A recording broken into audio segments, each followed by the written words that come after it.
Louve a Deus que o último sermão, a ser pregado aqui nesse lugar tivesse esse tema. Nós estamos falando sobre um tema geral que é vestindo a camisa. E hoje o tema específico é mantendo o compromisso. Um tema muito apropriado na realidade, Nós estamos de mudança, vamos para um outro local, um grande desafio. E a palavra que Deus quer nos trazer nessa noite é mantendo o compromisso. Nós vamos começar, queridos, lendo a carta de Paulo aos Efésios, capítulo 3. Obrigado, Anderlei. Efésios 3, apenas o versículo 10. Para que pela igreja a multiforme sabedoria de Deus se torne conhecida agora dos principados e potestades nos lugares celestiais. Para que pela igreja a multiforme sabedoria de Deus se torne conhecida. Oremos mais uma vez. Senhor, graças nós te damos. Podemos te adorar de uma maneira entusiasta, Senhor, com alegria. Obrigado, Deus, porque nós podemos ouvir nesse momento a palavra do Senhor. Pedimos que, de fato, o Senhor nos fale. Que o Espírito Santo de Deus, o mesmo que inspirou as Sagradas Escrituras, possa iluminar o nosso coração e a nossa mente, para que possamos compreender os desafios que o Senhor tem para nós. Manter o compromisso é um grande desafio que temos como igreja do Senhor Jesus Cristo. Então que esse tema possa cativar, Senhor Deus, a nossa mente e o nosso coração. E o Senhor possa trazer a iluminação do alto às nossas vidas nesse instante. Nós pedimos isso, nós oramos e te agradecemos em nome e para a glória do Senhor Jesus Cristo. Amém, Senhor. Meus queridos, muitas igrejas estão morrendo em vários lugares do mundo, especialmente nos Estados Unidos e mais especialmente ainda na Europa. Provavelmente, nesse dia, neste domingo, alguma igreja já tenha fechado ou esteja fechando as suas portas e encerrando as suas atividades num desses lugares. Não, eu não estou falando disso apenas de intuição, mas temos notícias verdadeiras e estatísticas que comprovam esta realidade, esta verdade. Igrejas estão morrendo ao redor do mundo. A pergunta que nós podemos fazer, queridos, é por que isso está acontecendo? Ora, Jesus não disse que as portas do inferno não prevaleceriam contra a sua igreja?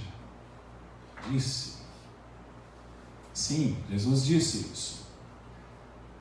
Mas Jesus disse que as portas do inferno não prevaleceriam contra a minha igreja, Jesus falando. A igreja que ele iria edificar. E o que nós temos visto muitas vezes são igrejas de homens, de pessoas, de personagens, que nada se parecem com a igreja do Senhor Jesus Cristo. Igrejas assim morrem, encerram as atividades, fecham as suas portas. Igrejas que deixaram de vestir a camisa do reino de Deus com paixão e com zelo. Há muito tempo atrás eu li um livro de um autor chamado Linus Morris, um livro que abençoou muito a minha vida, chamado Uma Igreja de Alto Impacto.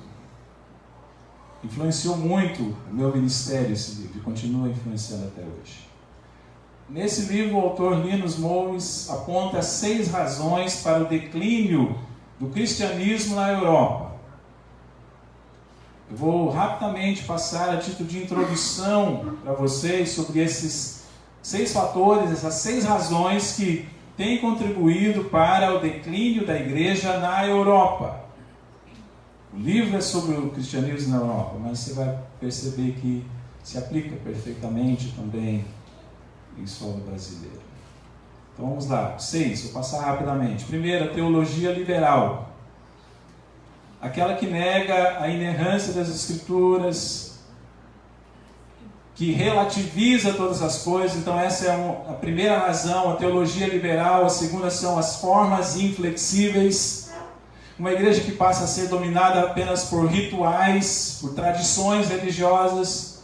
O terceiro é a estrutura hierárquica, quando a igreja é dominada por um clero e perde a sua força leiga. A quarta é a influência anêmica, um fator que contribuiu para o declínio da igreja na Europa. É essa influência anêmica, a igreja parou de influenciar e começou a ser influenciada. A quinta, prestem atenção aí meus jovens, a quinta razão do declínio da igreja na Europa é a juventude alienada. Juventude alienada, juventude que não quer saber mais de Deus, das coisas de Deus, que só quer saber de crescer na carreira, ganhar dinheiro, ser famoso, conseguir autonomia, independência. Isso passa a ser os sonhos dos jovens, e essa juventude alienada da vida espiritual, da vida com Deus, do reino de Deus, também foi um dos fatores que contribuiu para o declínio da igreja na Europa e também a perda de propósito. A igreja perdeu o seu propósito, a sua razão de ser, passou a ser muito mais um clube que reúne as pessoas para entreter as pessoas. Aí a igreja começou a declinar, a decair, e muitas delas morreram e fecharam as suas portas. Em outras palavras, queridos, igrejas estão morrendo porque não mantiveram intacto o compromisso de continuar sendo a verdadeira igreja do Senhor Jesus Cristo. Consequentemente, essas igrejas perderam o seu chamado, a sua vocação, a sua identidade, a sua razão de ser. E quando nós olhamos então para a carta que Paulo escreve à igreja de Éfeso, nós percebemos que ele tem várias coisas na sua mente para tratar com aquela igreja. Ele quer, por exemplo, que os crentes entendam a base teológica da igreja, e Efésios é uma carta extremamente teológica, lá no seu começo, os capítulos 1, 2 e 3 especialmente. Ele quer que os crentes exerçam a sua vocação de modo digno no mundo, por isso ele diz no capítulo 4, versículo 1, rogo-vos, pois eu, prisioneiro no Senhor, que andeis de modo digno da vocação a que fostes chamados. Ele quer que os crentes identifiquem os seus dons e exerçam o seu papel na igreja e no mundo, por isso ele escreve sobre isso também no capítulo 4 de Efésios.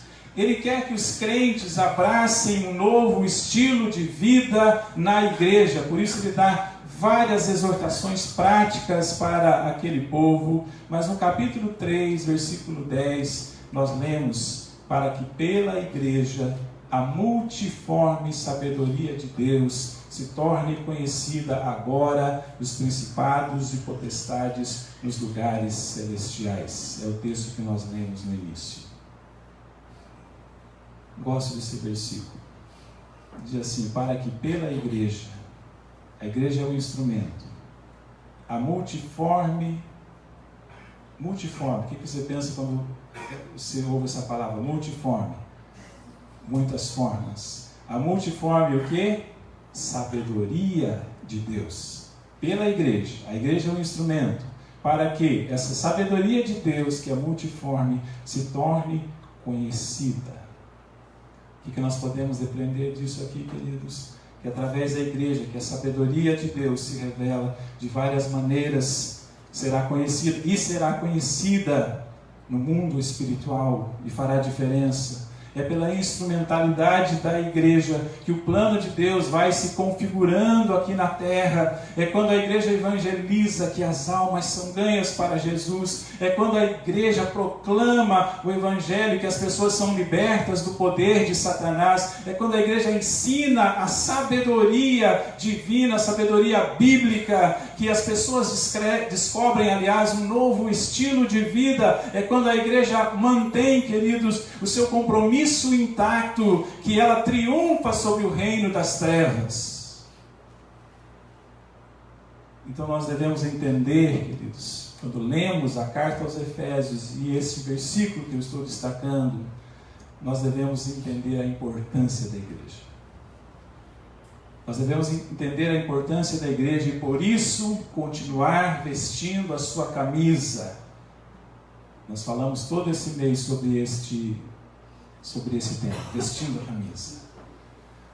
Nós devemos entender então a importância da igreja e por isso continuar vestindo a camisa com honra. Nós vimos lá no segundo domingo, aliás, o primeiro foi o domingo do carnaval, do retiro. Depois nós falamos sobre a unidade, que nós devemos vestir essa camisa todos juntos e sermos um em Cristo Jesus. Nós devemos vestir essa camisa com entusiasmo, isso porque nós pregamos na semana passada, e hoje nós vamos falar que nós devemos manter o compromisso vestindo essa camisa. Não importa, queridos, o endereço. Nós iremos muito próximos aqui, não sei se dá 400 metros. Não importa a região, permaneceremos na mesma região, no bairro da Trindade. Não importa o lugar, mas o conteúdo, a essência, a missão da igreja, isso não pode mudar, isso deve permanecer intacto. Mas essa noite eu quero falar, queridos, sobre algumas áreas em que a igreja deve manter o seu compromisso.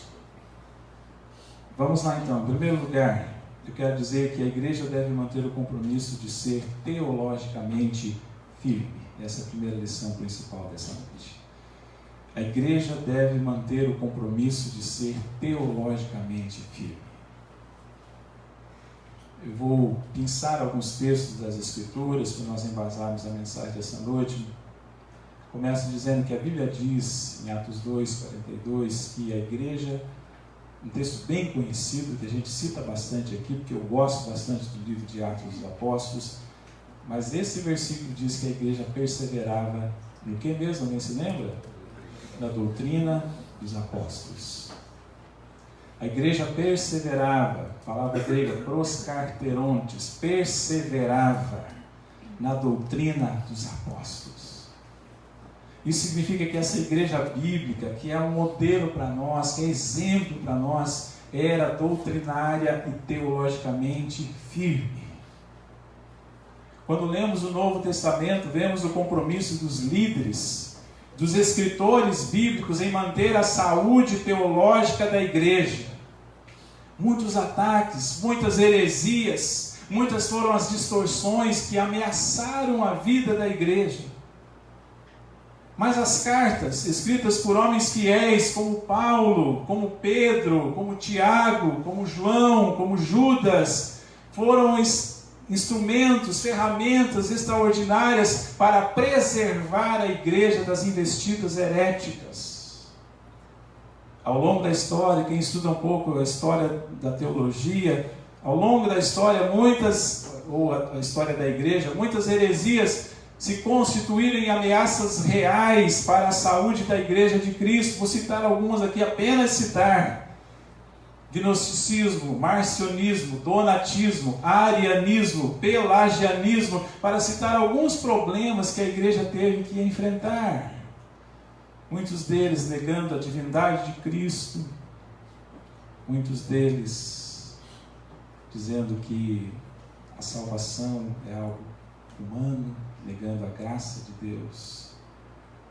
E quando Paulo escreveu a primeira carta que ele escreveu a Timóteo, ele disse: ora, o Espírito afirma expressamente que nos últimos dias alguns apostatarão da fé por obedecerem a espíritos enganadores e a ensinos de demônios. Paulo fala dos últimos dias. Esses últimos dias estão acontecendo, querido. Estão acontecendo agora, e a igreja corre o risco, corre o perigo de deixar os santos caminhos de Deus, trilhando veredas erradas, incertas. Por isso, nós que somos a igreja atual, temos que manter intacto o compromisso de continuar sendo teologicamente firmes. E a igreja precisa manter o compromisso para com o seu chamado, querido. E agora eu quero falar brevemente, ainda dentro desse primeiro ponto, sobre qual é o chamado teológico da igreja. É claro que eu poderia dizer muita coisa nessa noite, mas o nosso tempo é curto, mas eu quero destacar alguns. Qual é o chamado teológico? Para que a igreja existe? E aí nisso é que nós devemos manter o compromisso de ser teologicamente firmes. Primeiro, a igreja é chamada para prestar culto.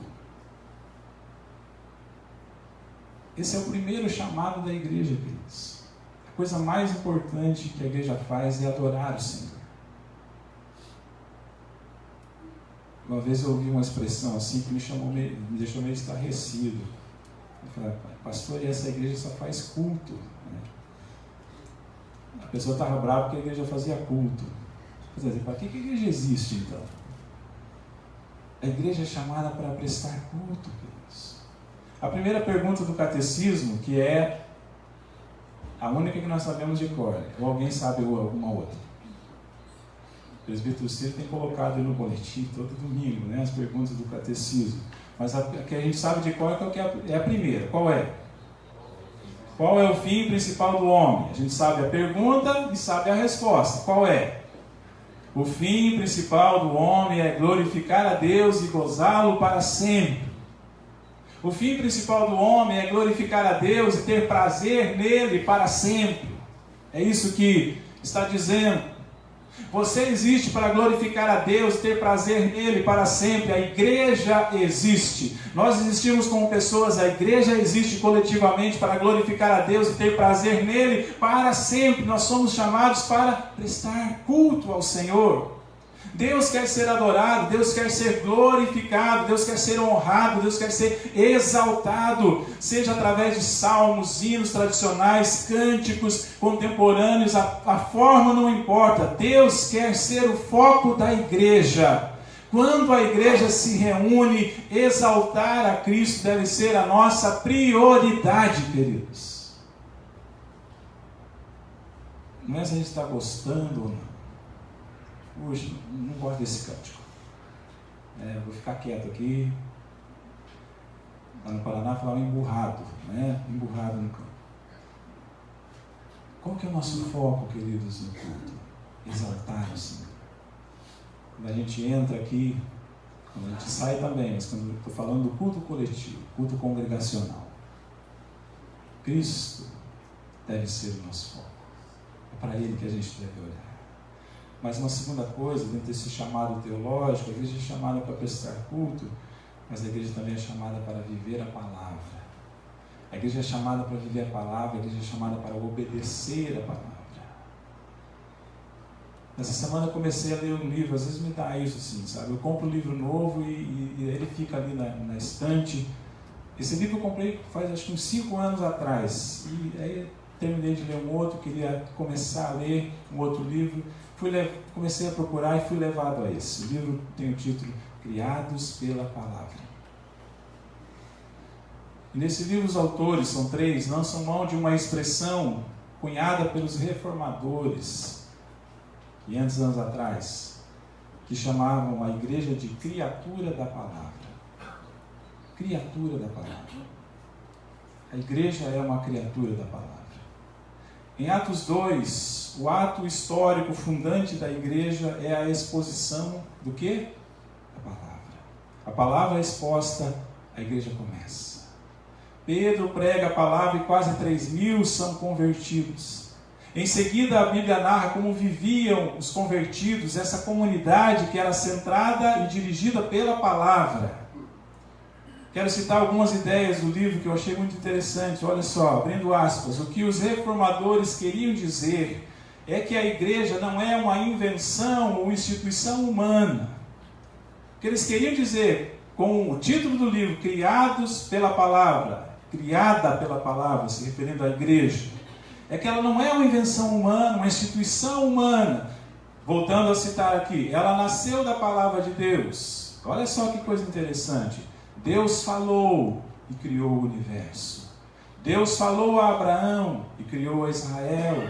E da mesma maneira, Deus criou a igreja pela proclamação do Evangelho, da palavra revelada, que é Jesus Cristo. A igreja é criatura da palavra e ela precisa continuar vivendo e anunciando a palavra de Deus. Não há igreja sem palavra de Deus. Mas uma terceira coisa, queridos, é que a igreja é chamada para ser missionária. Então ela é chamada para prestar culto, essa dimensão vertical, ela é chamada para viver a palavra que instrui as nossas vidas sobre tudo, mas ela é também chamada para ir, chamada para ser missionária. A razão de ser da igreja é missionária. Muitos estudiosos, especialistas já falaram sobre isso, teólogos tão importantes. Quando Deus pensou na igreja, Ele tinha em mente uma agência que iria continuar a sua missão neste mundo. Olha só o que o próprio Cristo disse, eu gosto também muito desse texto. Assim como o Pai me enviou, eu também vos envio. João 20, 21. Olha só essa expressão, assim como está linkando com algo que havia sido dito antes, assim como o Pai me enviou, eu também vos envio. O que esse texto está dizendo é que a nossa missão é da mesma natureza que a missão de Jesus. Está dizendo que a nossa missão tem o seu paradigma na missão de Jesus, assim como Ele foi enviado pelo Pai, Ele está nos enviando. O que esse texto está nos dizendo é que a nossa missão tem o seu start na missão de Jesus, que deve ser continuada por todos nós. Mas existe um problema. A igreja tem deixado de ser missionária. Vou repetir essa expressão. A igreja tem deixado de ser missionária. Essa expressão é impossível. Porque é impossível dizer isso. É um contrassenso dizer que a igreja deixou de ser missionária. Porque, já dizia Johannes Blau, um grande escritor holandês, teólogo, que no momento em que a igreja tiver deixado de ser missionária, ela também terá deixado de ser igreja. Não há como separar. É uma união indissolúvel. A igreja existe para ser missionária. Nós vamos para um novo local, queridos. Quando nós chegarmos lá, nós vamos continuar com essas 3 dimensões do nosso chamado. Adorar o Senhor, prestar culto. Glória a Deus que o local é maior, melhor, mas a essência é a mesma. Nós vamos para lá, nós vamos manter um compromisso, sabe qual? Continuar vivendo pela palavra de Deus, anunciando a palavra de Deus. Nós vamos para lá, nós vamos manter o compromisso de continuarmos sendo uma igreja missionária. Mas eu quero falar, queridos, apenas sobre mais uma coisa nessa noite. A igreja deve manter o compromisso de ser teologicamente firme, com essas 3 dimensões que eu descrevi para vocês.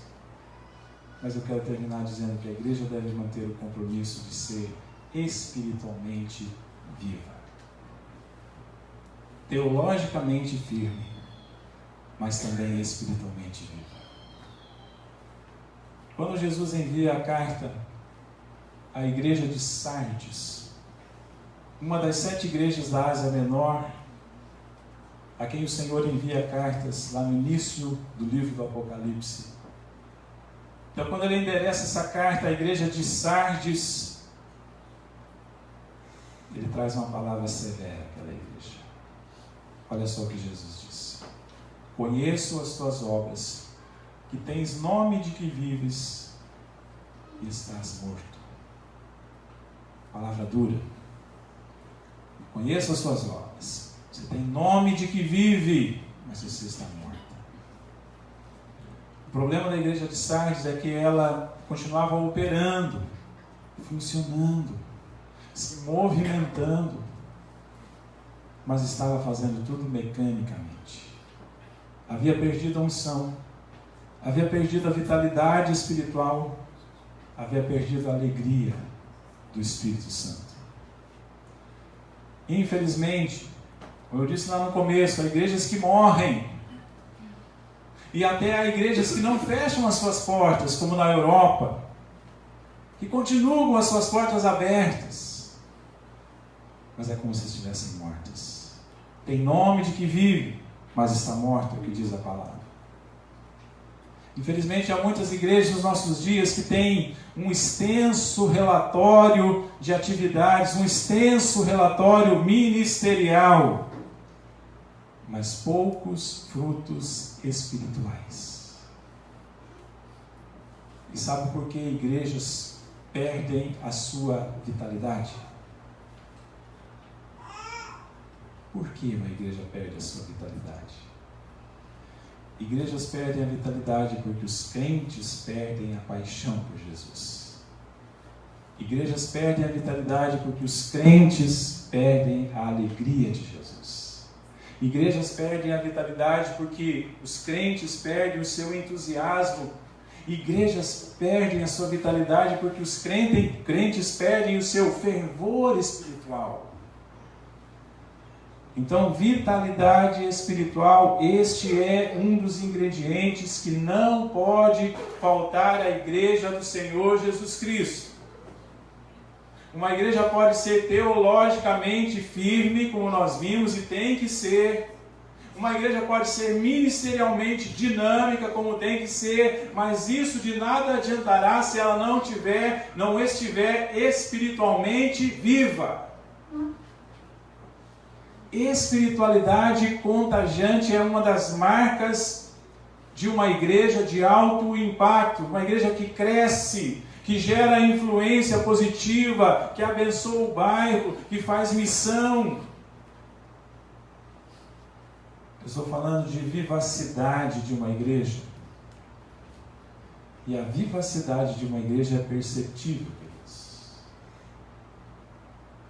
Sabe de que maneira que a vivacidade de uma igreja é perceptível? As pessoas sabem quando entraram num cemitério. Por outro lado, as pessoas sabem quando encontraram uma igreja vibrante que está sendo regida pelo Espírito Santo de Deus. Que a nossa igreja seja esse lugar de vida. Amém, queridos? Que a nossa igreja seja esse lugar de vida. Que as pessoas ao entrarem aqui vejam não apenas que a gente tem um culto animado, um louvor animado, mas que o Espírito Santo de Deus está sobre nós. Que nós estamos entusiasmados com a graça de Jesus. Nós estamos entusiasmados com o Senhor Jesus. Porque é Ele que nós viemos exaltar. É Ele que nós viemos adorar. Vamos continuar vestindo a camisa? Vamos manter o compromisso. Onde estivermos, como igreja presbiteriana na Trindade, vamos lutar para sermos teologicamente firmes, jamais nos desviarmos das verdades centrais, fundamentais do Evangelho, mas para continuarmos também espiritualmente vivos. Que Deus nos abençoe, queridos, em nome de Jesus. Amém.